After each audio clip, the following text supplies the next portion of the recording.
ആമേൻ. കർത്താവ് നമ്മുടെ പ്രാർത്ഥന യാചനം കേട്ട് മറുപടി അയച്ചതിനായി നമുക്ക് സ്തോത്രം ചെയ്യാം. സ്തോത്രം, സ്തോത്രം, സ്തോത്രം, സ്തോത്രം. അനുഗ്രഹീതമായി നല്ല രാത്രിക്കായി കർത്താവിന് സ്തോത്രം ചെയ്യുന്നു. വേദിയിലായിരിക്കുന്ന കർത്താവിൻ്റെ ദാസൻ പ്രിയ ടി എം കോശി പാസ്റ്റർക്കായി സ്തോത്രം. സദസ്സിലായിരിക്കുന്ന എല്ലാ വാത്സല്യ ബഹുമാനിരായ പിതാക്കന്മാർ, മാതാക്കൾ, സഹോദരങ്ങൾ, വിശേഷിച്ച് ഇന്ന് രാത്രിയിലത്തെ ദൈവജന ശുശ്രൂഷയ്ക്കായി ദൈവസഭയുടെ ക്ഷണം സ്വീകരിച്ച് നമ്മുടെ മധ്യയായിരിക്കുന്ന കർത്താവിൻ്റെ ദാസൻ പാസ്റ്റർ രാജേന്ദ്രൻ അവരുകൾക്കായി തൻ്റെ ബഹുമാന്യ കുടുംബത്തിനായി സ്തോത്രം. അങ്ങനെ എല്ലാ പ്രിയപ്പെട്ടവർക്കും വേഗം വരുന്ന കർത്താവായ യേശു ക്രിസ്തുവിൻ്റെ നിസ്തുല്യമേറിയ നാമത്തിലുള്ള ദൈവത്തിൻ്റെ സ്നേഹത്തെയും വന്ദനത്തെയും ഇന്ന് ഈ രാത്രിയിൽ അറിയിക്കുന്നു. നമ്മുടെ വാസപ്രാർത്ഥനയുടെ ഈ പ്രാരംഭ രാത്രി വളരെ പ്രാർത്ഥനയോടെ തികഞ്ഞ ദൈവാശ്രയബോധത്തോടെ നമുക്ക് ദൈവസന്നിധിയിലായിരിക്കാം. ഇന്ന് രാത്രി കർത്താവെ, ഞങ്ങളോട് ഇടപെടണമേ, ഞങ്ങളോട് സംസാരിക്കണമേ, അങ്ങയുടെ ശബ്ദം ഞങ്ങളെ കേൾപ്പിക്കണമേ എന്നുള്ള ഹൃദ്യമായ പ്രാർത്ഥനയോടെ തുടർന്നുള്ള സമയം നമുക്ക് ദൈവസന്നിധിയിലായിരിക്കാം. ഈ രാത്രി നമ്മുടെ മധ്യ ദൈവജന ശുശ്രൂഷയ്ക്കായി ദൈവസഭയുടെ ക്ഷണം സ്വീകരിച്ച് കടന്നു വന്ന കർത്താവിൻ്റെ ദാസൻ പാസ്റ്റർ രാജേന്ദ്രൻ അവർകൾക്കായി സ്തോത്രം ചെയ്യുന്നു. മുട്ടക്കാട് നമ്മുടെ PMG സഭയുടെ അനുഗ്രഹീത ശുശ്രൂഷകനാണ്. കർത്താവിൻ്റെ ദാസനെ ഓർത്ത് സ്തോത്രം ചെയ്ത് പ്രത്യേക വന്ദനത്തെയും സ്വാഗതത്തെയും ഇന്ന് ഈ രാത്രിയിൽ അറിയിക്കുന്നു. തുടർന്നുള്ള സമയം വളരെ പ്രാർത്ഥനയോടെ തികഞ്ഞ ദൈവാശ്രയബോധത്തോടെ നമുക്ക് ദൈവസന്നിധിയിലായിരിക്കാം. തുടർന്നുള്ള ദൈവജന ശുശ്രൂഷയ്ക്കായി കർത്താവിൻ്റെ ദാസൻ പാസ്റ്റർ രാജേന്ദ്രൻ അവരെ മുമ്പോട്ട് ക്ഷണിക്കുന്നു. പ്രാർത്ഥനയോടെ ദൈവജനം ശ്രവിക്കാമല്ലോ.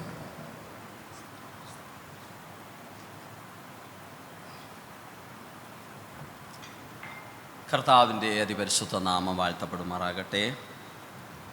മനോഹരമായ ഈ രാത്രികാലം നമുക്കൊരുമിച്ച് കൂടി വരുവാൻ വലിയവനായ ദൈവം തന്ന വിലയേറിയ നല്ല അവസരത്തെ ഓർത്തു കർത്താവിനെ സ്തുതിക്കുന്നു, സ്തോത്രം ചെയ്യുന്നു. കടന്നു വന്നിരിക്കുന്ന എല്ലാവർക്കും യേശുക്രിസ്തുവിൻ്റെ നാമത്തിൽ സ്നേഹവന്ദനത്തെ അറിയിച്ചു കൊള്ളുന്നു. പ്രത്യേകിച്ച് ഇവിടെ ശുശ്രൂഷിക്കുന്ന TM കോശി പാസ്റ്റർ അവർകൾക്കും പ്രിയ ജോബിൻ കർത്താവിൻ്റെ ദാസനും ക്രിസ്തയേശുവിൻ്റെ നാമത്തിൽ സ്നേഹവന്ദനത്തെ അറിയിച്ചു കൊള്ളുന്നു. ഇന്ന് രാത്രികാലം ഉപവാസ പ്രാർത്ഥനയുടെ 1-ാം ദിവസം രാത്രികാലം കർത്താവിൻ്റെ പാദപീഠത്തിൽ ഒരുമിച്ച് കൂടി വരുവാൻ കർത്താവ് പറഞ്ഞ ഉപവാസം എന്ന് ഏറിയ സഭകളിലും കുറഞ്ഞിരിക്കുമ്പോൾ, പ്രാർത്ഥന കുറഞ്ഞിരിക്കുമ്പോൾ, കർത്താവ് പറഞ്ഞിരിക്കുന്ന കൽപ്പനകളും പ്രമാണങ്ങളും നഷ്ടമായിക്കൊണ്ടിരിക്കുമ്പോൾ ചുരുങ്ങിയ ചില സഭകളിൽ മാത്രമേ ഇപ്പോൾ ഉപവാസങ്ങളും പ്രാർത്ഥനകളും നടക്കുന്നുള്ളൂ. ചില സഭകളിൽ തമിഴ്നാട്ടിലൊക്കെയും പോകുകയാണെങ്കിൽ അവിടെ ഓരോ പ്രാർത്ഥനയാണ്. ഞാൻ മിക്കവാറും തമിഴ്നാട്ടിൽ പോകാറുണ്ട്. അപ്പോൾ അവിടെ പോസ്റ്റ് ഒട്ടിക്കുമ്പോൾ തലയ്ക്കുള്ള പ്രാർത്ഥന, തലയ്ക്ക് വേണ്ടി മാത്രമുള്ള, അതൊരു ഉണർവെന്നാണ് പറഞ്ഞത്. തമിഴിൽ എഴുപ്പുതൽ എന്ന് പറയും, എഴുപ്പുതൽ. പിന്നെ ഹാർട്ട് സംബന്ധമായ പ്രാർത്ഥന, കിഡ്നി സംബന്ധമായ പ്രാർത്ഥന. ഈ ആശുപത്രികളിൽ സ്പെഷ്യൽ ചികിത്സയ്ക്ക് വേണ്ടി അല്ലെങ്കിൽ അതിൻ്റെ ഡോക്ടർമാരിരിക്കും പോലെയാണ് ഇപ്പോൾ പ്രാർത്ഥന മാറിയിരിക്കുന്നത്. എന്നാൽ ജനത്തിന് അതാണ് ആവശ്യം. ഇവിടത്തേതല്ല, തമിഴ്നാട്ടിലുള്ള കാര്യം. അവിടെ അതാണ് ആവശ്യം. കരൾ സംബന്ധമായത്, ഇങ്ങനെ ഓരോ തരത്തിലാണ് ഓരോ കല്യാണ മണ്ഡപം വാടകയ്ക്കെടുത്ത് പ്രാർത്ഥനകൾ നടത്തുന്നത്.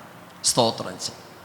ഉപവാസ പ്രാർത്ഥന ഇന്ന് സഭകളിൽ വളരെ കുറഞ്ഞിരിക്കുന്നു. ഉപവാസം ദൈവത്തോട് അടുപ്പിക്കുന്നത്, ദൈവത്തോട് വസിക്കുന്നത്. ഏറിയവർക്കും അതിനോടൊരു താല്പര്യമല്ല. ദൈവത്തിൽ നിന്നും എന്തെങ്കിലും പ്രാപിക്കണം, അങ്ങ് ജീവിക്കണം. ഇത് മാത്രമേ ഏറിയ പേരുടെയും ആഗ്രഹം. ആ ആഗ്രഹം വിട്ടുമാറി കർത്താവായ യേശുക്രിസ്തുവിനോട് കൂടെ വസിക്കുന്ന ഒരു ഉപവാസ പ്രാർത്ഥനയായി മാറുവാൻ കർത്താവ് നമ്മെ ഓരോരുത്തരെയും സഹായിക്കട്ടെ. വളരെ പ്രാർത്ഥനയോടുകൂടെയായിരിക്കാം. സ്തോത്രം ചെയ്യുന്നു. കർത്താവ് തന്നെ പറഞ്ഞു, ഉപവാസവും പ്രാർത്ഥനയും അല്ല എങ്കിൽ മറ്റൊന്നും നമുക്ക് നേടിയെടുക്കുവാൻ കഴിയുകയില്ല. ഇതുണ്ടെങ്കിൽ അത് മാത്രം മതി. ഇതോടുകൂടെ കരളിനുള്ളതും തലച്ചോറിനുള്ളതും വിദ്യാഭ്യാസത്തിനുള്ളതും പിന്നെ ഇങ്ങനെയുള്ള എല്ലാ കാര്യാദികൾക്കും കർത്താവ് പ്രതിവിധി തരും. സ്തോത്രം. നിശ്ചയമായിട്ടും തരും. നാം അവനോട് അല്ലെങ്കിൽ അവൻ നമ്മോട് വസിക്കുന്നുവെങ്കിൽ ഈ കാര്യങ്ങളെല്ലാം പുറകെ അങ്ങ് നടക്കും. സ്തോത്രം. ഇന്ന് രാത്രികാലം ചിന്തയ്ക്കായി ഒരു വാക്യം വായിക്കാം. സങ്കീർത്തനം 4-ാം സങ്കീർത്തനം അതിൻ്റെ 3-ാമത്തെ വാക്യം. യഹോവ ഭക്തനെ തനിക്ക് വേർതിരിച്ചിരിക്കുന്നു എന്നറിവിൻ, ഞാൻ യഹോവയെ വിളിച്ചപേക്ഷിക്കുമ്പോൾ അവൻ കേൾക്കും. പരിശുദ്ധനായ ദൈവമേ, സ്വർഗീയ നല്ല പിതാവേ, മനോഹരവും പ്രശാന്തവുമായ നല്ല രാത്രികാലത്തിനായി സ്തോത്രം ചെയ്യുന്നു. ഇസ്രായേലിൻ്റെ ദൈവവും സൈന്യങ്ങളുടെ യഹോവയുമാകുന്ന കർത്താവേ, ഞങ്ങളെ നിനക്കായി വേർതിരിച്ചിരിക്കുന്നതിനെ ഓർത്ത് ഇന്ന് രാത്രികാലം ദൈവത്തെ സ്തുതിക്കുന്നു. ഇന്ന് രാത്രികാലം തന്നിരിക്കുന്ന വചനത്തിനായി സ്തോത്രം. ഇവിടെ ശുശ്രൂഷിക്കുന്ന കർത്താവേ TM ഘോഷ് പാസ്റ്ററിനായും കുടുംബത്തിനായും തലമുറകൾക്കായും സ്തോത്രം ചെയ്യുന്നു.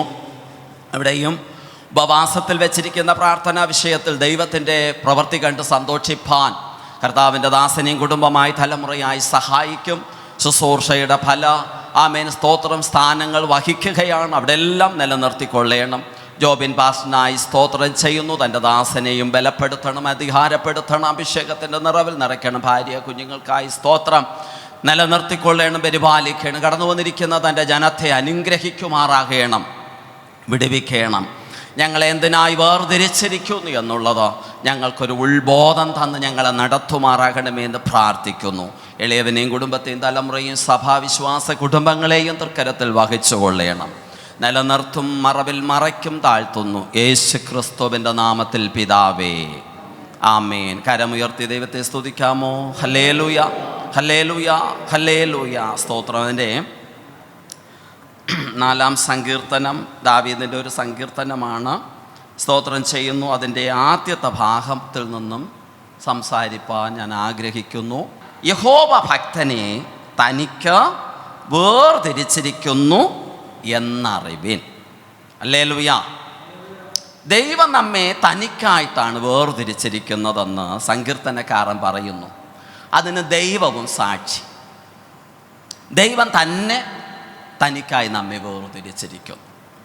സ്തോത്രം ചെയ്യുന്നു. മിസ്രൈമിൽ കിടന്ന ഇസ്രായേൽ ജനത്തെ തനിക്കായി ദൈവം വേർതിരിച്ചു, പുറത്തു കൊണ്ടുവന്നിട്ട് അവിടെ പറഞ്ഞിരിക്കുന്നത് പുറപ്പാട് പുസ്തകം 33-ാം അധ്യായം 16-ാം വാക്യത്തിൽ മോശ ദൈവത്തോട് പറയുന്നു, നീ ഇവിടെ സങ്കീർത്തനത്തിൽ പറയുന്നു നീ ഞങ്ങളെ നിനക്കായി തിരഞ്ഞെടുത്തു എന്ന്. പക്ഷെ മോശ പറയുന്നത് നീ നിനക്ക് വേണ്ടി ഞങ്ങളെ തിരഞ്ഞെടുത്തുവെങ്കിൽ നീ ഞങ്ങളോട് കൂടെ പോരണം. ഒന്ന് വായിക്കാമോ? എന്റെ സാന്നിധ്യം നിന്നോടുകൂടെ പോരും, ഞാൻ നിനക്ക് സ്വസ്ഥത നൽകുമെന്ന് അരുളി ചെയ്തു. അവൻ അവനോട് തിരുസാന്നിധ്യം എന്നോടുകൂടെ പോരുന്നില്ല എങ്കിൽ ഞങ്ങൾ ഇവിടെ നിന്ന് പുറപ്പെടുവിക്കരുത്. നോക്കണമേ, മോശ ദൈവം പറഞ്ഞു എൻ്റെ സാന്നിധ്യം ആരോടുകൂടെ പോരുമെന്ന്. ഒന്നുകൂടെ വായിക്കാം. അവനോട് തിരുസാന്നിധ്യം എന്നോടുകൂടെ പോരുന്നില്ലെങ്കിൽ എന്നോടെന്നാണ് പറഞ്ഞത്. എന്നോട്. സ്തോത്രം. ദൈവം മോശയെ ദൈവത്തിന് വേണ്ടി തിരഞ്ഞെടുത്തു. പലരും ഈ തിരഞ്ഞെടുപ്പ് ആയതിനു ശേഷം പിന്നെ അങ്ങ് പിന്മാറിപ്പോകും. ദൈവത്തോട് ഇവരും നടക്കൂല, ദൈവത്തെ ഇവർ കൊണ്ടും നടക്കൂല. സ്തോത്രം. മോശ പറഞ്ഞതാ, തിരുസാന്നിധ്യം എന്നോട് കൂടെ പോരുന്നില്ല എങ്കിൽ ഞങ്ങളെ ഇവിടെ വിട്ട് എന്ത് ചെയ്യരുത്? പുറപ്പെടുപ്പിക്കരുത്. സ്തോത്രം. ഒന്ന് ദൈവം നമ്മെ തിരഞ്ഞെടുത്തത്, അതിൻ്റെ ഉദ്ദേശം മോശ അങ്ങോട്ട് പറയുന്നുവെങ്കിലും ദൈവത്തിൻ്റെ ഉദ്ദേശം ദൈവത്തിന് നമ്മോട് കൂടെ പോരണം, നമ്മോട് കൂടെ നടക്കണം. അത് ദൈവത്തിന് ഭയങ്കര ഇഷ്ടമാണ്. ഇന്നത്തെ പിതാക്കന്മാരോട് കൂടെ മക്കൾ നടക്കുന്നത് മക്കൾക്ക് ഇഷ്ടമില്ല. ഏറിയ പേരും അങ്ങനെയാണ്. ഒരു പ്രായം കഴിഞ്ഞു പോയാൽ മക്കൾ അവരുടേതായ ഇഷ്ടത്തിന് അവരൊരു വഴിക്ക് അങ്ങ് പോകും. ഒരു കാറുണ്ട്, 4 പേർക്ക് സഞ്ചരിക്കാം. പക്ഷെ അപ്പനമ്മമാരോട് മക്കൾക്ക് നടക്കുവാൻ ഇഷ്ടമില്ലാത്തത് കൊണ്ട് അവരവരുടേതായ കൂട്ടുകാരുമായിട്ട് അവരവരുടേതായ വഴിയിലേക്ക് തിരിഞ്ഞു പോകും. ഇവിടെ ഇതുപോലെ ഇന്നത്തെ പിതാക്കന്മാരല്ലെങ്കിൽ അപ്പനമ്മമാരും മക്കളോട് സഞ്ചരിക്കുവാൻ ഇഷ്ടപ്പെടുന്നത് പോലെ, മക്കളോട് വസിക്കുവാൻ ഇഷ്ടപ്പെടുന്നത് പോലെ, മക്കളോട് ജീവിക്കുവാൻ ആഗ്രഹിക്കുന്നത് പോലെ ദൈവം ഒരു ആഗ്രഹം മോശയോട് പ്രകടിപ്പിക്കുന്നതാണ്. ഞാൻ നിന്നോട് കൂടെ പോരും, ഞാൻ നിന്നോട് കൂടെ നടക്കും, ഞാൻ നിൻ്റെ കൂടെ വഴി നടക്കും. ഹല്ലേലൂയാ. ദൈവം നമ്മോട് കൂടെ വഴി നടക്കുമെന്ന് പുറപ്പാടിൽ പറഞ്ഞിരിക്കുന്നുവെങ്കിലും ഇസ്രായേൽ ജനത്തോടുകൂടെ മോശയോടുകൂടെ ദൈവം അവസാനത്തോളം കൂടെ നടന്നു. സ്തോത്രം. അബ്രഹാമിനും ഇസഹാക്കിനും യാക്കോബിനും ദൈവം അരുളി ചെയ്ത വാഗ്ദത്ത ദേശത്തിൽ അവരെ എത്തിക്കുന്നതുവരെ ദൈവം അവരോട് കൂടെ നടന്നു. സ്തോത്രം. ഇനി ദൈവം നമ്മെ എന്തിനു വേണ്ടിയാണ് വേർതിരിച്ചത്? ഒന്ന്, ദൈവം നമ്മോട് കൂടെ നടക്കുവാൻ, പോരുവാൻ. രണ്ട്, യോഹന്നാൻ്റെ സുവിശേഷം 15-ാം അധ്യായം 16-ാമത്തെ വാക്യം. നിങ്ങൾ എന്നെ തിരഞ്ഞെടുത്തു എന്നല്ല, നിങ്ങൾ എന്നെ തിരഞ്ഞെടുത്തു എന്നല്ല, ഞാൻ നിങ്ങളെ തിരഞ്ഞെടുത്തു. ഞാൻ നിങ്ങളെ എന്ത് ചെയ്തിരിക്കുന്നു? തിരഞ്ഞെടുത്തു. ഒരു സ്തോത്രം പറയാമോ? അപ്പം ദൈവമാണ് നമ്മെ തിരഞ്ഞെടുത്തത്. ഇസ്രായേൽ ജനത്തെ സകല ജാതികളിൽ നിന്നും ദൈവം വിശേഷമായി ശ്രേഷ്ഠ ഒരു ജാതിയാക്കി ദൈവത്തിന് സ്വന്തം ജനമാക്കി തിരഞ്ഞെടുത്തതുപോലെ പുതിയ നിയമത്തിൽ യോഹന്നാന്റെ സുവിശേഷത്തിൽ യേശു ശിഷ്യന്മാരെ നോക്കി പറയുന്നത് നിങ്ങൾ എന്നെ തിരഞ്ഞെടുത്തു എന്നല്ല. ഇന്ന് രാത്രികാലം നമ്മളിവിടെ എല്ലാവരും വന്നിരിക്കുന്നത് ദൈവം നമ്മെ തിരഞ്ഞെടുത്തത് കൊണ്ടുവേണം മാത്രം. ഈ തിരഞ്ഞെടുപ്പിൻ്റെ വിശേഷത നമ്മൾ മനസ്സിലാക്കാൻ കിടക്കുന്നേ ഉള്ളൂ. പുറകിലോട്ടുണ്ട് ദൈവം തിരഞ്ഞെടുത്തതിൻ്റെ വിശേഷത. അനവധി പേർക്ക് ഈ തിരഞ്ഞെടുപ്പ് ആമേൻ സ്തോത്രം കൈവശമാക്കുവാൻ കഴിയാതെ അവർ വഴിയിൽ പട്ടുപോകുകയും നശിച്ചു പോകുകയും തകർന്നു പോയതിൻ്റെയും ആമേൻ സ്തോത്രം വിഷയം ഈ വേദപുസ്തകത്തിൽ ആമേൻ ഉൽപ്പത്തി മുതൽ വെളിപ്പാട് വരെ ഉണ്ട്. ഹല്ലേലൂയാ. സ്തോത്രം. കയീനെ ദൈവം തിരഞ്ഞെടുത്തു. സാധാരണ കയീനെ തിരഞ്ഞെടുക്കേണ്ട കാര്യമില്ല. ഹാബേലിനെ ദൈവം നേരത്തെ തന്നെ തിരഞ്ഞെടുത്ത് ഹാബേലിനൊരു സ്ഥാനം ദൈവം ഒരുക്കി. പക്ഷെ കയീനെയും നശിപ്പിക്കരുത്, കയീൻ നശിച്ചു പോകരുത്, കയീൻ തകർന്നു പോകരുത്, കയീൻ ഈ ലോകത്തിന് അകപ്പെട്ടു പോകരുതെന്ന് വിചാരിച്ച ദൈവം നേരിട്ട് കയീനെ തിരഞ്ഞെടുക്കുവാൻ വന്നു. ഞാൻ നോക്കിയപ്പോൾ ഹാബേലിനോട് സംസാരിച്ചിട്ടില്ല, കയീനോടാണ് സംസാരിച്ചത്. അപ്പം തിരഞ്ഞെടുക്കുവാൻ വേണ്ടിയാണ് വന്നത്. പക്ഷെ ആ തിരഞ്ഞെടുപ്പിന് അവൻ എന്ത് ചെയ്തു? നിരസിച്ചു. സ്തോത്രം. സ്തോത്രം. ഇവിടെ യേശു പറയുന്നത് നിങ്ങൾ എന്നെ തിരഞ്ഞെടുത്തു എന്നല്ല. വായിക്കാം. ഞാൻ നിങ്ങളെ തിരഞ്ഞെടുത്തു. ഞാൻ നിങ്ങളെ തിരഞ്ഞെടുത്തു. ഇനി തിരഞ്ഞെടുത്തത് എന്തിനു വേണ്ടിയാണ്? വായിക്കാം. നിങ്ങൾ പോയി ഫലം കായ്ക്കേണ്ടതിന്. നിങ്ങൾ പോയി എന്ത് ചെയ്യണം? ഫലം കായ്ക്കണം. അതിനാണ് തിരഞ്ഞെടുത്തത്. ഇസ്രായേൽ ജനം മിസ്രൈമിൽ നിന്ന് കനാൻദേശത്തിലേക്ക് കൊണ്ടുവന്നപ്പോൾ അവിടെ ദൈവം അവരോടൊന്നും പറഞ്ഞിട്ടില്ല. ദൈവത്തിൻ്റെ കൂടെ നടന്നാൽ മാത്രം മതി. അതിനു വേണ്ടിയാണ് അവരെ തിരഞ്ഞെടുത്തത്. വഴിയിലൊന്നും അവിടെ ഇവരാരും അങ്ങോട്ട് ചെയ്തില്ല. കൂടുതലും ദൈവമാണ് ഇവർക്ക് ചെയ്തത്. സ്തോത്രം. മിസ്രൈമിൽ നിന്ന് ഇറങ്ങി പുറപ്പെട്ട ജനത്തിന് വേണ്ടി ദൈവമാണ് അനവധി കാര്യങ്ങൾ ചെയ്തത്. പക്ഷേ പുതിയ നിയമത്തിൽ യേശു കർത്താവ് പറയുന്നത് ഞാൻ നിങ്ങളെ തിരഞ്ഞെടുത്തതിൻ്റെ ഉദ്ദേശം നിങ്ങൾ പോയി ഫലം കായ്ക്കണം. അപ്പം പുതിയ സഭയ്ക്ക് ഒരു ജോലി ദൈവം തരികയാണ്, ഒരു ഉത്തരവാദിത്വം തരികയാണ്. സ്തോത്രം. നിങ്ങൾ പോകണം, ഫലം കായ്ക്കണം. ഇനി ഫലം കായ്ച്ചാൽ മാത്രം പോരാ, നിങ്ങളുടെ ഫലം എന്ത് ചെയ്യണം? നിലനിൽക്കണം. സ്തോത്രം. ഇന്ന് പലരുടെയും ഫലങ്ങൾ ശരിക്കും കായ്ക്കുന്നുണ്ട്, നിലനിൽക്കുന്നില്ല. നിലനിൽക്കാത്ത ഫലങ്ങൾ. ഇനി ഈ ഫലം നിലനിൽക്കണമെങ്കിൽ എന്ത് ചെയ്യണം? അതിനോടനുബന്ധിച്ച് നമ്മെ ദൈവത്തിനായി യഹോവയ്ക്കായി വേർതിരിച്ചിരിക്കുന്നു. അതിനോടനുബന്ധിച്ചാണ് ഞാൻ സംസാരിക്കുന്നതെങ്കിലും ഈ കർത്താവ് പറഞ്ഞു, നിങ്ങൾ പോയി ഫലം കായ്ക്കണം, നിങ്ങളുടെ ഫലം നിലനിൽക്കണം. എങ്ങനെ നിലനിർത്തുവാൻ കഴിയും? യെശയ്യാവിൻ്റെ പുസ്തകം 11-ാം അധ്യായം 1 മുതൽ ചില വാക്യങ്ങൾ വായിക്കുമ്പോൾ നമ്മുടെ എങ്ങനെ ഫലം നിലനിൽക്കും. എന്നാൽ ഇശായിയുടെ കുറ്റിയിൽ നിന്നൊരു മുള പൊട്ടിപ്പുറപ്പെടും. അവന്റെ വേരുകളിൽ നിന്നുള്ള ഒരു കൊമ്പ് ഫലം കായ്ക്കും. വേരുകളിൽ നിന്ന് കൊമ്പ് ഫലം കായ്ക്കും. അവന്റെ മേൽ യഹോവയുടെ ആത്മാവ്. ഫലം നിലനിൽക്കണമെങ്കിൽ, കായ്ച്ച ഫലം നിലനിൽക്കണമെങ്കിൽ വേരിൽ നിന്നായാലും ശരി, കൊമ്പിൽ നിന്നായാലും ശരി, ചില്ലിൽ നിന്നായാലും ശരി, ഏത് ഫലം കായ്ച്ചാലും ആ ഫലം നിലനിൽക്കണമെങ്കിൽ ദൈവത്തിൻ്റെ ആത്മാവ് ഫലം കായ്ക്കുന്നവന്റെ മേൽ ആവസിക്കണം. പലരും ഫലം കായ്ക്കുന്നു, പക്ഷേ നിലനിൽക്കുന്നില്ല. യേശു പറഞ്ഞത് കണ്ട, നിങ്ങൾ പോയി ഫലം കായ്ക്കുകയും നിങ്ങളുടെ ഫലം എന്ത് ചെയ്യണം? നിലനിൽക്കണം. അപ്പൊ ഇവിടെ യെശയ്യാവിൽ പറയുന്നതാ, ഇശായിയുടെ കുറ്റിയിൽ നിന്നൊരു മുള പൊട്ടിപ്പുറപ്പെടും, അതിന്റെ വേരിൽ നിന്ന് ഒരു കൊമ്പ് ഫലം കായ്ക്കും. അപ്പൊ അവിടെയും ഫലം കായ്ക്കുന്നു. പക്ഷെ ഈ ഫലം എങ്ങനെ നിലനിർത്തണം? യഹോവയുടെ ആത്മാവ് നമ്മിൽ എന്ത് ചെയ്യണം? ആവസിക്കണം. സ്തോത്രം. ദൈവത്തിൻ്റെ ആത്മാവ് നമ്മിൽ ആവസിച്ചില്ല എങ്കിൽ, വന്നും പോയി നിൽക്കുന്ന ആത്മാവ് ആണ് നാം പ്രാപിച്ചുവെങ്കിൽ,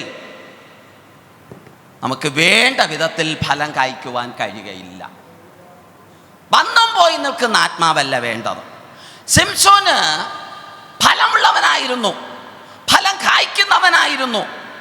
ആത്മാവ് അപ്പോഴപ്പോഴായി വരും, അവനിൽ ഉണ്ടായിരുന്ന ആ ശക്തി അങ്ങ് വെളിപ്പെടും, അതൊരു ഫലമാണ്. പക്ഷേ യഹോവയുടെ ആത്മാവ് നിരന്തരമായി അവനിൽ ആവസിക്കാത്തത് കൊണ്ട് ദലീല അവനെ മയക്കി മടിയിൽ ഉറക്കി അവൻ്റെ ഫലത്തെ നഷ്ടമാക്കി കളഞ്ഞു. സ്തോത്രം. 1-2 പ്രാവശ്യം ദൈവത്തിൻ്റെ ആത്മാവ് ശക്തിയോടെ വെളിപ്പെടും, ശത്രുവിൻ്റെ കയ്യിൽ നിന്ന് നിസ്സാരമായി രക്ഷപ്പെടുമായിരുന്നു. പക്ഷേ അവൻ്റെ ഫലം നിലനിൽക്കാതിരിക്കേണ്ടതിന് പിശാചെടുത്തൊരു തന്ത്രം, അവനെ മടിയിൽ അങ്ങ് മയക്കുക, ഉറക്കുക. സ്തോത്രം, സ്തോത്രം. മയക്കി അവനെ ഉറക്കി അവൻ്റെ മേലുള്ള ആ നിലനിൽക്കുവാനുള്ള, എന്നേക്കും പ്രയോജനമുള്ള, എന്നേക്കും ഫലം കായ്ച്ച് നിലനിൽക്കേണ്ട ഫലത്തെ ദലീല തകർത്ത് കളഞ്ഞു. സ്തോത്രം. ഇന്ന് രാത്രികാലം നമ്മിലും ഫലം കായ്ക്കുന്നു, തകർന്നു പോകുന്നു. ഉപജീവന ചിന്തകളാൽ, യേശു പറഞ്ഞു, ഉപജീവന ചിന്തകളാൽ, മദ്യപാനത്താൽ. സ്തോത്രം, സ്തോത്രം.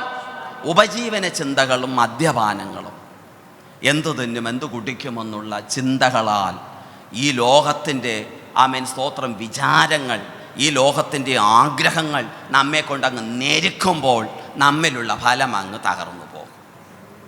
സ്തോത്രം, സ്തോത്രം. ഇനി ഈ ഫലം നിലനിൽക്കാത്തതിൻ്റെ കാരണം, മറ്റൊരു വാക്യം, യെശയ്യാവിൻ്റെ പുസ്തകം 27-ാം അധ്യായം 11-ാം വാക്യം. എന്തുകൊണ്ട് ഫലം നിലനിൽക്കാതെ പോകുന്നു? അതിലെ കൊമ്പുകൾ ഉണങ്ങുമ്പോൾ, അതിന്റെ 10 കൂടെ വായിക്കാം. ഉറപ്പുള്ള പട്ടണം ഏകാന്തവും, ഉറപ്പുള്ള പട്ടണം ഏകാന്തവും, മരുഭൂമി പോലെ നിർജ്ജനവും, മരുഭൂമി പോലെ നിർജ്ജനവും ശൂന്യവുമായിരിക്കുന്നു. ഒരു കാലത്ത് ആത്മാവിന്റെ ദർശനത്തിലും ആത്മാവിന്റെ കാഴ്ചപ്പാടിലും ആത്മാവിന്റെ ആലോചനയിലും നടന്ന ദൈവമക്കളാകുന്ന ഉറപ്പുള്ള പട്ടണം ഇപ്പോൾ ശൂന്യമായിരിക്കുന്നു, ഏകാന്തമായിരിക്കുന്നു. സ്തോത്രം, സ്തോത്രം. ശൂന്യവും ഏകാന്തവുമായിരിക്കുന്നു. അടുത്ത അവിടെ കാളക്കിടാവ് മേഞ്ഞു കിടന്ന് അവിടെ കാളക്കിടാവുകൾ മേഞ്ഞു കിടന്ന് അവിടെയുള്ള തളിരുകളെ അവിടെയുള്ള തളിരുകളെ എന്ത് ചെയ്യുന്നു? തിന്നുകളയുന്നു. പൂക്കുവാൻ പോലും വിടുന്നില്ല, മൊട്ടിടാൻ വിടുന്നില്ല ഇന്നത്തെ ദൈവ ജനത്തെ. സ്വത്രം ഇത്രയുള്ള കുഞ്ഞുങ്ങൾ ചോദിക്കുന്ന ചോദ്യം, പൊടി കുഞ്ഞുങ്ങൾ. കഴിഞ്ഞ ഒരു ദിവസം ഇപ്പോഴത്തെ പിള്ളേർക്ക് ഒരു ചോദ്യമുണ്ടോ? കയ്യിന് കല്യാണം കഴിഞ്ഞത് എവിടെ നിന്ന്? എല്ലാ ദൈവദാസന്മാരെയും കുരുക്കണ ചോദ്യം. സ്വത്രം തിളർന്നു വിടാൻ പിശാച് വിടുന്നില്ല. സൺഡേ സ്കൂൾ പഠിപ്പിച്ചുകൊണ്ടിരിക്കുമ്പോൾ ചോദിക്കുന്ന ചോദ്യം കേട്ട് കഴിഞ്ഞാൽ സൺഡേ സ്കൂൾ പഠിപ്പിക്കുന്ന സ്വത്രം അധ്യാപകർ എത്ര ഡിഗ്രി എടുക്കണമെന്ന് എനിക്കറിയത്തില്ല. കാരണം നമ്മൾ എത്ര ഡിഗ്രി എടുത്ത് അങ്ങോട്ട് പോയാലും അതിൻ്റെ അപ്പുറത്ത് കൂടെ അവർ കയറും. തലച്ചോറ് ജനനത്തിലേ വളർച്ച തന്നെ. എന്നോടൊരു കൊച്ച്, ഒന്നല്ല കൂടുതൽ പേര്, കയ്യിന് എവിടെ നിന്നാണ് പെണ്ണ് കിട്ടിയത്? ഞാൻ കുറച്ച് നേരം ആലോചിച്ചു, എവിടെ നിന്നായിരിക്കും കിട്ടിയിരിക്കും? സ്വത്രം അപ്പം ഞാൻ പറഞ്ഞ അവിടെ എവിടെയെങ്കിലും കാണും. അതിന് ആദാമും ഹവ്വയും മാത്രമല്ലേ ഉണ്ടായിരുന്നുള്ളൂ, പിന്നെ കയ്യിന് എവിടെ നിന്ന് കല്യാണം കഴിഞ്ഞു? ഞാൻ പറഞ്ഞു, കുഞ്ഞേ, ആദാമിനെ ആര് സൃഷ്ടിച്ചു? അത് യഹോവ. ഹവ്വയെ ആര് സൃഷ്ടിച്ചു? അതും യഹോവ. കയ്യിനെ ആര് ജനിപ്പിച്ചു? അതും യഹോവ. അപ്പൊ ആദാമിനെ മണ്ണുകൊണ്ട് നിർമ്മിച്ച് അവൻ്റെ വാരിയല്ലുകൊണ്ട് വാരിയല്ലിൽ നിന്ന് ഒരു സ്ത്രീയെ സൃഷ്ടിച്ച ദൈവത്തിന് കയ്യിനൊരു ഭാര്യയെ കൊടുക്കുവാനാണ് പാട്. സ്വത്രം ഒരു സ്വത്രം പറയും. എടാ, ഒന്നുമില്ലാത്തതിൽ നിന്ന് സകലത്തെയും ഉളവാക്കിയ ദൈവത്തിന് മണ്ണിൽ ഒരുപിടി മണ്ണെടുത്ത് ഒരു മനുഷ്യനെ നിർമ്മിച്ച, അവന്റെ മൂക്കിൽ ജീവശ്വാസം കൊടുത്ത, അവനെ ജീവനുള്ള ദേഹിയായി മാറ്റിയ ഒരു ദൈവത്തിന്, അവന്റെ അസ്ഥിയിൽ നിന്ന് ഒന്നിനെ എടുത്ത ഒരു സ്ത്രീയെ മെനഞ്ഞ അവന് തുണയായി കൊടുത്ത ഒരു ദൈവത്തിന് കയ്യിന് ഒരു തുണ കൊടുക്കുവാനാണ് ദൈവത്തിന് പ്രയാസം? സ്തോത്രം. ഇന്ന് ആത്മീകരെ, കുഞ്ഞുങ്ങളെ, മുതിർന്നവരെയും തള്ളിയിടുകയാണ്. ഇന്നും സംശയം തീർന്നിട്ടില്ല, കയ്യിന് എവിടെ നിന്നാണ് കല്യാണം കഴിച്ചത്. സ്തോത്രം. നമുക്കതല്ല വിഷയം, നമ്മെ കല്യാണം കഴിക്കുവാനുള്ളവൻ വരാറായി. സ്തോത്രം. അതോടെ കുഞ്ഞിൻ്റെ വായ്കൾ അടഞ്ഞു, പലരുടെയും വായ അടഞ്ഞു, അതോടെ അങ്ങ് പോയി. ഇനി മേലാൽ ഒറ്റ എണ്ണത്തിൻ്റെ അടുത്ത് ഇങ്ങനെ ചോദിക്കരുതെന്ന് പറഞ്ഞും വിട്ടു. സ്തോത്രം. എന്നെ വഴി നടത്തുന്നു, എന്നെ വഴി നടത്തുന്നോൻ, എൻ്റെ ഈ മരുയാത്രയിൽ താളടിയാകാതെ എന്നെ നടത്തുന്നോൻ, എൻ്റെ ഈ മരുയാത്രയിൽ താളടിയാകാതെ എന്നെ നടത്തുന്നോൻ. ഹല്ലേലൂയ. നമ്മളത് ചിന്തിച്ചാൽ മതി. നമ്മെ ഓരോ ദിവസവും കർത്താവ് കൈപിടിച്ച് അങ്ങ് നടത്തിയാൽ മതി, മറ്റൊരു ചിന്തയിലേക്ക് നമ്മൾ പോകണ്ട. പക്ഷെ ഞാൻ ഇടയ്ക്കത് പറഞ്ഞതാണ്, അതിൻ്റെ തളിരുകളെ വരെ ശത്രു എന്ത് ചെയ്യുന്നു? തിന്നുകളയുന്നു. സ്തോത്രം. ഉറപ്പുള്ള പട്ടണം ശൂന്യമായി കിടക്കെ അതിൻ്റെ ഇടയിൽ എവിടെന്നെങ്കിലും ചില തിളിർപ്പ് വരുന്നുവെങ്കിൽ അതിനെ തിന്നുകളയുന്ന ശത്രുവിൻ്റെ കൂട്ടത്തിൻ്റെ ഇടയിലാണ് ഫലം കായ്ക്കുവാൻ ദൈവം നമ്മെ തെരഞ്ഞെടുത്തത്. സ്തോത്രം. അപ്പൊ നോക്കണമേ, അടുത്ത വായിക്കാം. യെശയ്യാവ് 27:11. അതിലെ കൊമ്പുകൾ ഉണങ്ങുമ്പോൾ, കൊമ്പുകൾ ഉണങ്ങുമ്പോൾ ഒടിഞ്ഞു വീഴും. സ്ത്രീകൾ വന്ന് അത് പെറുക്കി തീ കത്തിക്കും. ഹല്ലേലൂയ. ഫലം കായ്ക്കാൻ വിളിച്ചിരിക്കുന്ന കൊമ്പ്. സ്തോത്രം. യഹോവയ്ക്കായി തിരഞ്ഞെടുക്കപ്പെട്ട കൊമ്പ്, ദൈവത്തിന് വേണ്ടി ഉപയോഗപ്പെടുവാനുള്ള കൊമ്പുകളായ നമ്മെക്കുറിച്ചാണ് പറയുന്നത്. നാം ദൈവത്തിൻ്റെ വിളിയും തെരഞ്ഞെടുപ്പും വിട്ടുപോയാൽ നമ്മിലുള്ള കൊമ്പുകൾ ഉണങ്ങി വീഴും. പ്രാർത്ഥനയാകുന്ന കൊമ്പ്, ആരാധനയാകുന്ന കൊമ്പ്, തീരുമാനമാകുന്ന കൊമ്പ്, ഉപവാസമാകുന്ന കൊമ്പ്, നേർച്ചയാകുന്ന കൊമ്പ്. ഇപ്പം നേർച്ചകളൊന്നും സഭകളിലില്ല. നേർച്ചയെല്ലാം പോയി. നേർച്ചയൊക്കെ ചെയ്യണം കേട്ടോ, നേർച്ചയൊക്കെ വേണം, കുറച്ചൊക്കെ വേണം. എല്ലാ നേർച്ചയിൽ പിടിച്ചു നിൽക്കരുത്.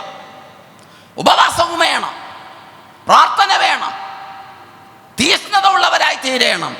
ആത്മാവിന്റെ എരിവുള്ളവരായി തീരണം. അപ്പോൾ നമ്മുടെ കൊമ്പ് ഉണങ്ങി വീഴൂല. സ്തോത്രം. അതിലെ കൊമ്പുകൾ ഉണങ്ങി വീഴും. സ്ത്രീകൾ വന്ന് അത് പെറുക്കി തീ കത്തിക്കും. സ്ത്രീകൾ വന്ന് പെറുക്കി അതിനെന്ത് ചെയ്യും? നോക്ക്, തീ കത്തിക്കുമെന്ന്. മറ്റുള്ളവരുടെ അടുപ്പിൽ കയറുവാനുള്ളവരല്ല നമ്മൾ. സ്തോത്രം. ശത്രു കൂട്ടിയിരിക്കുന്ന ഓമകുണ്ടത്തിൽ കയറുവാനുള്ളവരല്ല നമ്മൾ. ഫലം കായ്ക്കുവാനുള്ളവരാണ്. ഫലം കായ്ക്കുവാനുള്ളവർ. കാരണം എന്താണ്?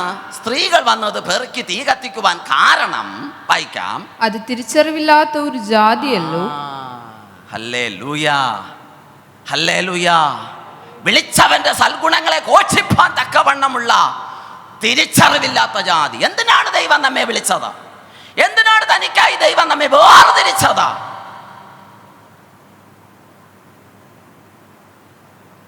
തീ കത്തിക്കുവാനല്ല, കൊമ്പ് ഉണങ്ങിപ്പോകുവാനല്ല, തളിര് മൃഗങ്ങൾക്ക് അടിച്ച് കഴിക്കുവാനല്ല, വിലപ്പെട്ട പട്ടണങ്ങൾ, ഉറപ്പുള്ള പട്ടണങ്ങൾ ശൂന്യമായിരിക്കാനല്ല.